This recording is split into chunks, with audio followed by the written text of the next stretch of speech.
Lectura del libro de los Reyes. Por aquel tiempo, Nabot de Jezreel tenía una viña junto al palacio de Ahab, rey de Samaria. Ahab habló a Nabot diciendo: «Dame tu viña para que pueda tener un huerto ajardinado, pues se está pegando a mi casa. Yo te daré a cambio una viña mejor, o si te parece bien, te pagaré su precio en plata». Nabot respondió a Ahab: «Dios me libre de cederte la herencia de mis padres». Se fue Ahab a su casa abatido y enfadado por la respuesta que le había dado Nabot de Jezreel: «No te cederé la heredad de mis padres». Se postró en su lecho de cara a la pared y se negó a comer. Jezabel, su mujer, se le acercó y le dijo: «¿Qué te pasa que estás entristecido y no comes alimento alguno?». Él respondió: «Hablé con Nabot de Jezreel y le propuse: véndeme tu viña por su valor en plata, o si lo prefieres, te daré otra viña a cambio». Pero él me contestó: «No te cederé mi viña». Jezabel, su mujer, le replicó: «Ya es hora de que ejerzas el poder regio en Israel. Levántate, come y se te alegrará el ánimo. Yo misma me encargo de darte la viña de Nabot de Jezreel». Escribió cartas con el nombre de Ahab y las selló con el sello de él, enviándolas a los ancianos y notables que vivían junto a Nabot. En las cartas escribió lo siguiente: «Proclamad un ayuno y sentad a Nabot al frente de la asamblea. Frente a él sentad 2 hombres hijos de Belial, que testifiquen en su contra diciendo: tú has maldecido a Dios y al rey. Entonces lo sacaréis fuera y lo lapidaréis hasta que muera». Los hombres de la ciudad, los ancianos y notables que vivían junto a Nabot en su ciudad, hicieron tal como Jezabel les ordenó, según lo escrito en las cartas remitidas a ellos. Así proclamaron un ayuno y sentaron a Nabot al frente de la asamblea. Llegaron los 2 hombres hijos de Belial, se sentaron frente a él y testificaron contra él diciendo: «Nabot ha maldecido a Dios y al rey». Lo sacaron fuera de la ciudad y lo lapidaron a pedradas hasta que murió. Enviaron a decir a Jezabel: «Nabot ha sido lapidado y está muerto». En cuanto Jezabel oyó que Nabot había muerto lapidado, dijo a Ahab: «Levántate y toma posesión de la viña de Nabot, el de Jezreel, el que se negó a vendértela por su valor en plata, pues Nabot ya no está vivo, ha muerto». Apenas oyó Ahab que Nabot había muerto, se levantó y bajó a la viña de Nabot, el de Jezreel, para tomar posesión de ella. Palabra de Dios. Te alabamos, Señor. Atiende a mis gemidos, Señor. Atiende a mis gemidos, Señor. Señor, escucha mis palabras, atiende a mis gemidos, haz caso de mis gritos de auxilio, Rey mío y Dios mío. Atiende a mis gemidos, Señor. Tú no eres un Dios que ame la maldad, ni el malvado es tu huésped, ni el arrogante se mantiene en tu presencia. Atiende a mis gemidos, Señor. Detestas a los malhechores, destruyes a los mentirosos, al hombre sanguinario y traicionero lo aborrece el Señor. Atiende a mis gemidos, Señor. Aleluya, aleluya, aleluya. Lámpara es tu palabra para mis pasos, luz en mi sendero. Aleluya, Aleluya.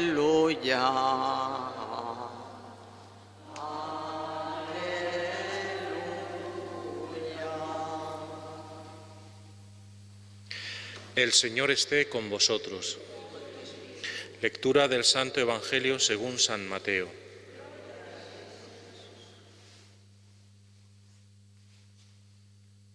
En aquel tiempo dijo Jesús a sus discípulos: habéis oído que se dijo, ojo por ojo, diente por diente. Pero yo os digo, no hagáis frente al que os agravia. Al contrario, si uno te abofetea en la mejilla derecha, preséntale la otra. Al que quiera ponerte pleito para quitarte la túnica, dale también el manto. A quien te requiera para caminar 1 milla, acompáñale 2. A quien te pide, dale, y al que te pide prestado, no lo rehuyas.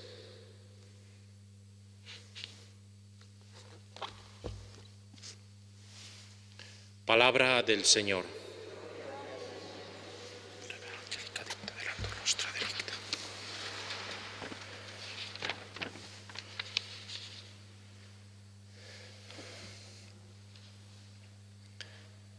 La liturgia de la palabra de este lunes, en esta memoria de San Antonio de Padua, es realmente fuerte. Es una de las páginas del Evangelio esta quizá que más nos cuesta digerir, porque es de las más exigentes. Pero la primera lectura tampoco se queda corta. La historia de Ahab, el rey Ahab, Nabot, el que tenía la viña, Jezabel, la mujer del rey, tampoco se queda corta. Podría ser perfectamente el guión de cualquier película de trama de conspiración, corrupción, poder. ¿Por qué? Porque en el fondo, ¿qué está en juego aquí? Está en juego que el rey, que lo tiene todo, por egoísmo, por envidia y por la mentira y por toda la trama de conspiración que se genera, al final quiere hacerse con la viña que estaba allí al lado y de la cual pues se había encaprichado. En el fondo, como una especie de avidez del poderoso en perjuicio del pobre, que muchas veces este tipo de injusticias también vemos que se pueden establecer y dar en la sociedad y en algunos lugares también del mundo, ¿no? Esta es un poco la clave fundamental en la cual se plantea esta historia. Una historia que mañana tendrá su final, porque al final Nabot es calumniado, lapidado y asesinado, finalmente. Y mañana Elías saldrá a defender a Nabot y le dirá al rey: en el mismo sitio donde los perros lamieron la sangre de Nabot, allí lamerán la tuya. Pero bueno, luego al final Ahab, el rey, se arrepiente, Dios le perdona y bueno, deja un poco la represalia para la siguiente generación. Pero en el fondo es una historia de violencia, es una historia de venganza, si se puede decir así.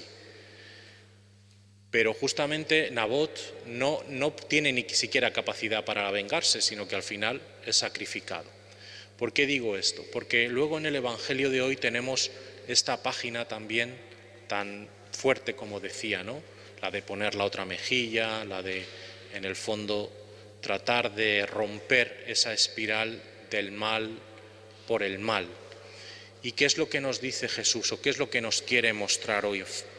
¿Cuál es el sentido verdadero de estas palabras? ¿Por qué Jesús pide casi ese amor al enemigo? O sea, un amor que excede la capacidad humana. En realidad la propuesta de Cristo es realista, porque tiene en cuenta que en el mundo hay demasiada violencia, demasiada injusticia, y por lo tanto solo se puede superar esta situación contraponiéndolo con un plus de amor, un plus de bondad. Este plus viene de Dios, es su misericordia, que se ha hecho carne en Jesús. Jesús es la palabra definitiva que viene a romper la espiral del mal, la violencia y la venganza. Es aquel que ha tomado todos los pecados sobre sí y ha sido capaz de cargar con ellos y ofrecer su vida en el ara de la cruz, que luego ese sacrificio es lo que sacramentalmente celebramos en la Eucaristía. Esa venida de Jesús es lo único que puede desequilibrar el mundo del mal hacia el bien, a partir del pequeño y decisivo mundo que es el corazón del hombre. Esta página dicen algunos que es como la carta magna de la no violencia dentro del Evangelio, que no consiste en rendirse ante el mal, según una falsa interpretación de presentar la otra mejilla. Bueno, nos dan una bofetada, hay que poner la otra y ya está, y sucumbir.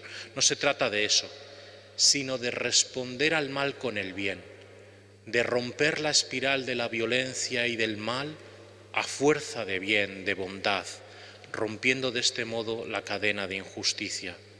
Así se comprende que para los cristianos la no violencia no es un mero comportamiento táctico, sino más bien un modo de ser de la persona, la actitud de quien está tan convencido del amor de Dios y de su poder, que no tiene miedo de afrontar el mal únicamente con las armas del amor y de la verdad. Y es curioso, esto que casi va contra los sentimientos humanos, ¿verdad?, que nos salen de nosotros mismos. Cuando nos hacen algo mal, pues sentimos la necesidad de, bueno, primero que haya un poco de justicia, pero luego a veces incluso de que las cosas se recompongan, ¿verdad? Hay ocasiones en que hay personas que nos dan unos ejemplos extraordinarios de esto. Estoy pensando ahora mismo, hace una semana, el domingo de Pentecostés, cuando hubo una gran matanza en Nigeria de católicos que iban a misa, iban a celebrar la fiesta del Espíritu Santo. Y hubo una gran matanza allí en Nigeria, por primera vez en el sur de Nigeria. Ha sido algo terrible, que muchas veces no ha sido suficientemente puesto en los medios de comunicación. Y sin embargo de allí no han salido palabras de venganza, han salido palabras de perdón, de reconciliación y de esperanza, de buscar también caminos para la paz. O estoy pensando también se ha celebrado hace poco, recordándolo, a este chico, el héroe del monopatín, Ignacio Echevarría, ¿no?, que en Londres, en los atentados yihadistas, fue capaz de entregar la vida para salvarla de otros en aquel puente de Londres. Tremendo. Su familia no ha clamado venganza, ni la cabeza, o que les corten la cabeza. Simplemente ha rezado, ha confiado, ha buscado esa paz también y ese testimonio de la entrega de la vida, que es lo máximo y lo supremo. O hace unos meses, en una terrible fatalidad, una niña era atropellada por un error fatídico en la puerta del colegio. Y no se ha generado una espiral de venganza, sino de perdón, de reconciliación, que ante una niña pequeña. Hay ocasiones en que nosotros somos capaces de romper esa espiral y en la línea de Jesús ser capaces de dar lo mejor de nosotros mismos. Eso es lo que hoy la palabra de Dios nos recuerda, y con ella también esta figura de San Antonio de Padua. Solo voy a destacar cuatro rasgos.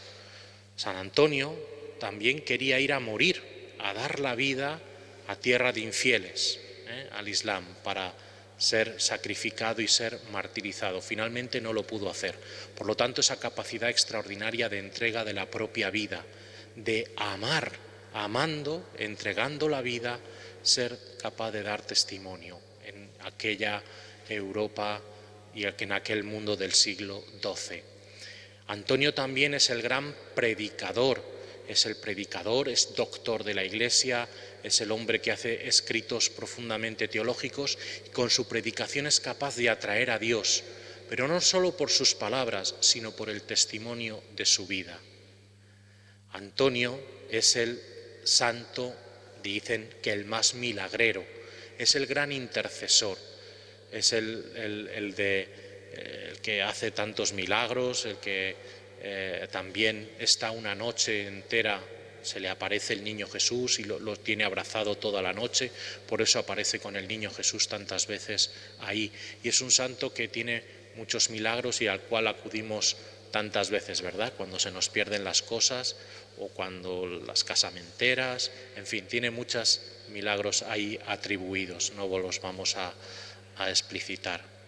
Y finalmente, San Antonio de Padua es el del pan de los pobres, es el de la justicia, el que también es capaz de en la caridad, ¿verdad?, repartir esos panes hacia quienes más lo necesitan. Aprendamos hoy de este santo que, imbuido precisamente de la fuerza del Evangelio, fue capaz en su tiempo y en la medida de sus posibilidades de romper ese mundo de injusticia y de mal a base de bien, de amor y de entrega de la propia vida.